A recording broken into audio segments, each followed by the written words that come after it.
Assalamualaikum, hai guys, welcome back to my channel. Nah, di video kali ini aku mau cerita pengalaman aku selama 5 kali ngebantuin kucing aku lahiran. Nah, jadi kucing aku itu pertama kali lahiran itu tahun 2019. Dan aku tuh sampai masih inget banget tanggal-tanggalnya. Sebelum aku cerita pengalaman aku tentang lahiran, aku mau kenalin dulu kucing-kucing aku. Pertama itu ibunya, Bu Dora. Kita namanya Dora, tapi kita manggilnya Bu Dora. Yang black ini, yang hitam ini namanya Theo Black. Dan yang krem itu namanya Bucin, tapi si Bucin udah hilang dari Februari tahun 2021. Sekarang Bu Dora lagi menyusui, lahiran itu tanggal 17 September tahun 2021. Nah, jadi saat-saat ini juga sekarang Bu Dora lagi punya bayi-bayi yang lucu-lucu. Jadi pas yang angkatan pertama yang Bu Dora melahirkan adalah angkatan Bucin. Jadi itu dia melahirkan juga 7 anak. Oke, gimana sih pengalaman aku selama 5 kali aku ngebantuin kucing aku lahiran? Waktu itu dia kayak selayak kucing yang biasa kan. Kucing itu emang biasanya kalau mau lahiran cari-cari tempat kan, apalagi kalau udah mulai deket. Pas udah di hari H-nya juga dia pasti akan cari-cari tempat lagi. Nah, ini Dora itu selalu di 5 kali kelahiran tuh dia selalu minta ditemenin. Jadi yang pertama kali itu tuh dia kan goyang-goyang terus tuh ke aku. Aku bilang, kenapa sih Dora, emang kamu mau lahiran ya sekarang, kayak gitu. Tiba-tiba tuh kayak mungkin emang udah mules banget kali ya. Tiba-tiba pas lagi motor-motor itu tiba-tiba anaknya keluar yang pertama kali. Jarak dari anak yang kelahiran pertama sampai yang kedua, ketiga, sampai ketujuh itu lama banget. Jadi dia itu lahiran jam 1, tapi baru keluar lagi itu jam 7 atau jam 6 pagi. Brot sampai ada yang masuk ke bantal. Kita kumpulin jadi satu, kita taruh di mangkok. Emang setiap kali anak kucing itu lahir di rumah aku tuh yang udah beres, yang udah kering tuh ditaruh di mangkok, atau pas lagi dalam keadaan basah tuh kita taruh di mangkok untuk misahin dia sama ibunya, biar ibunya fokus untuk ngelahirin saudara-saudaranya yang lain. Nah, itu akhirnya kelahiran keempat, 5, 6, 7 ditungguin di depan kandang. Dia disuruh masuk ke kandang. Nah, semenjak saat itu sampai kelahiran kedua, ketiga, keempat, kelima, kita terus kayak gitu terus. Kelahiran yang kedua itu full, jadi papaku terus yang bantuin, diguntingin ari-arinya, terus dibantuin kalau semisal dia belum sempat untuk melepas selaput-selaputnya, kita guntingin sambil kita kasih dia support, baca-bacain selawat, dilus-elus perutnya, dibilang sabar ya Bu Dora, kepalanya juga dilus-elus kayak gitu. Dari 4 kelahiran itu dia selalu malam. Nah, ini yang terakhir doang yang siang. Kelahiran yang ketiga, keempat, kelima itu terus di bawah meja ruang tamu aku. Jadi anak Dora tuh paling sedikit 5. Kalau yang 5 tuh dia pasti hidup semua. Kalau 7 tuh biasanya mati 2 atau mati 3 kayak gitu. Kelahiran yang ketiga, mamaku sama saudara aku waktu itu. Kelahiran keempat itu juga malam-malam, dan aku bantuin guntingin tali pusernya, terus aku guntingin juga aku bukain juga selaputnya kayak gitu. Terus nanti setelah itu kita masukin lagi di mangkok gitu kan, sampai akhirnya semua udah selesai, udah clear. Kita pelin tuh bekas darah-darahnya. Dora juga mandi-mandi, jilat-jilatin dirinya sendiri kayak gitu. Kalau yang terakhir itu anaknya ada 7, 1 mati di dalam, 2 mati setelah kurang lebih seminggu umurnya. Kayak gitu tuh kisah kelahiran Dora. Nah, itu dia cerita-cerita dari 5 kelahiran Bu Dora. Jadi kesimpulannya dari pengalaman aku ngebantuin lahiran, yang pertama kita itu, kucing itu hampir makhluk hidup yang hampir sama kayak manusia. Jadi dia butuh support, butuh ditemenin kalau lahiran. Tapi kalau kucing kampung kayaknya enggak, dia nggak mau. Kebiasaan kucing itu kalau semisal mau lahiran, mau deket, dia pasti cari-cari tempat gitu kan. Beda-beda kelahiran, beda-beda kesulitan, sama kayak manusia. Jadi mungkin anak pertama gampang, anak kedua enggak, anak ketiga agak sulit gitu kan. Dari semua kelahiran Dora, yang paling gampang itu yang pertama, padahal yang pertama itu paling gede gitu ukurannya. Yang kedua juga lumayan gampang, yang ketiga masih normal. Jadi dia tuh nggak ada berdarah bercecer-cecer. Jadi kayak kalau dia udah mules, pecah ketuban, habis langsung brot kayak gitu. Tapi kalau yang keempat sama kelima ini kayak 12 jam gitu loh, kayak hampir 24 jam. Jadi dari jam 5 subuh sampai besok jam 5 subuhnya lagi tuh dia udah keliling-keliling sekitar rumah sampai amis-amis ya kan. Terus darahnya kemana-mana, tapi nggak lahir-lahir anaknya gitu loh. Ini udah 2 kali kelahiran tuh kayak gitu. Di kelahiran yang terakhir dari jam 10 atau 9 pagi sampai besok jam 3 sore gitu, tapi nggak keluar-keluar juga sampai aku tuh kesian gitu. Itu tuh bakal normal apa enggak? Tapi kalau prinsip aku emang biasanya kan Dora sanggup normal, dan emang idealnya binatang itu normal, tidak butuh bantuan siapapun. Beda sama manusia kan, kalau manusia butuh bantuan lah untuk bidan gitu, atau dukun beranak atau dokter. Aku lebih tetap mau lahirnya normal. Kenapa? Karena aku pernah punya pengalaman buruk waktu kucing aku lahiran gak normal, anaknya mati di dalam atau ngegantung, terus akhirnya disuntik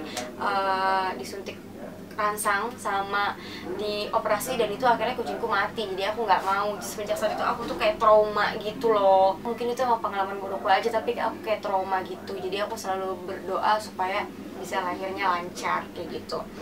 Itu tuh waktu udah mau lahiran, aku kayak bener-bener ngomong dari hati ke hati sama kucing aku, bilang kayak, ayo Bu Dora duduk di sini, nanti aku temenin, aku support, ayo kita kedenin, aku tekan-tekan perutnya. Terus kayak gitu aku bilang, ayo Bu Dora pasti bisa, ayo kita berdua kita keluarin tuh anaknya dengan sangat cepat kayak gitu. Dan aku biasa juga pakai sarung tangan medis kalau semisal lagi mau bantuin Dora lahiran.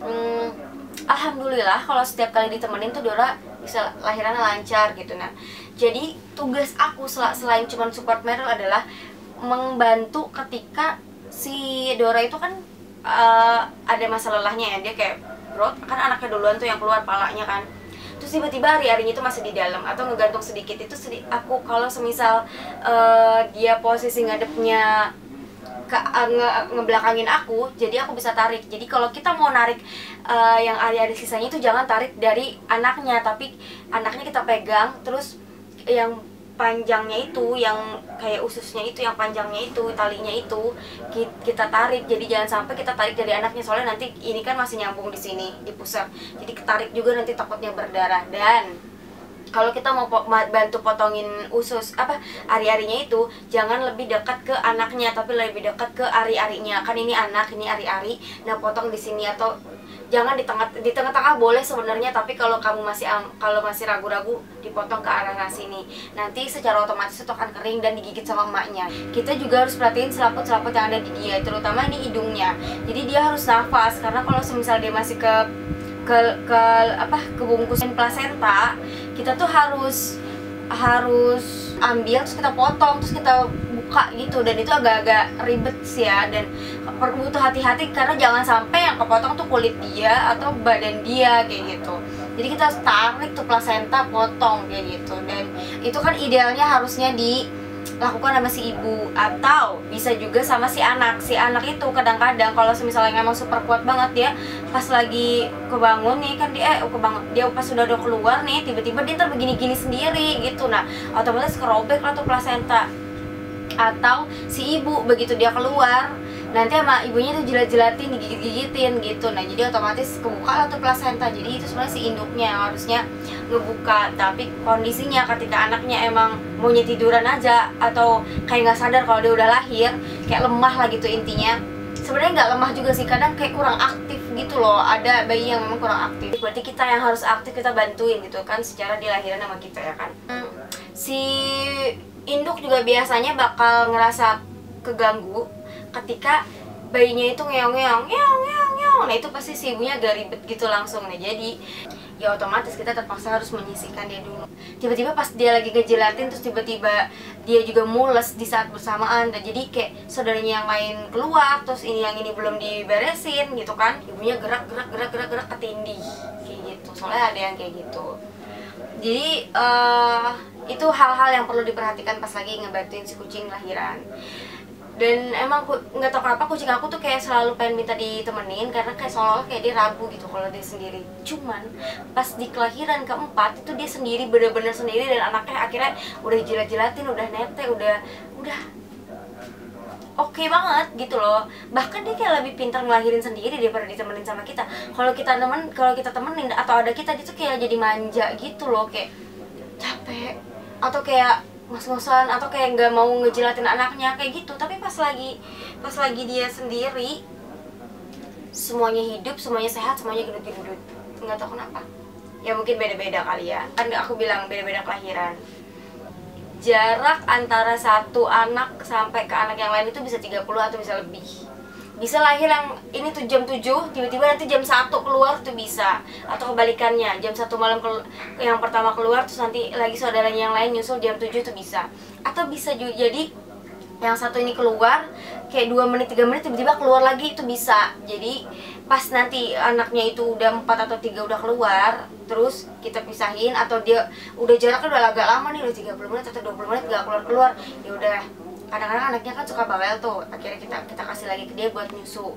Terus kita tetap aja, kita tunggu-tungguin aja, karena bisa jadi aja dia jarak sejam atau 2 jam bisa keluar lagi kayak gitu. Kayak kelahiran yang terakhir, Budora itu ada kali jarak 30 menit ke atas, tiba-tiba keluar lagi 1, terus akhirnya keluar lagi, totalnya jadi 7 kayak gitu. Setelah si ibu bersih-bersih, kita pindahin dia dan anaknya ke tempat yang lebih bersih, semisal kayak kandang atau kardus yang lain. Jangan lupa juga selama lahiran, kalau jedanya terlalu lama, kayak misal lahiran bisa 2-3 jam, tuh dia kasih dia minum, kasih dia makan, jadi dia harus punya tenaga soalnya. Oke, kurang lebih segitu aja dulu videonya, semoga ini bermanfaat. Kalau misal ada pertanyaan lain yang lupa aku kasih tahu, atau ada hal lain yang kamu alamin dan itu tidak aku kasih tahu di sini, kamu bisa sharing pengalaman kamu, bisa kamu komen di bawah. Siapa tahu kita bisa saling tukar informasi demi menjaga anak buah kita. Oke? See you on the next video. Jangan lupa untuk di like, comment, share, dan subscribe. Bunyiin juga loncengnya supaya kamu dapat notifikasi video terbaru dari aku. Semoga ini bermanfaat. Oke, dadah. See you, bye-bye. Love you all. Dadah.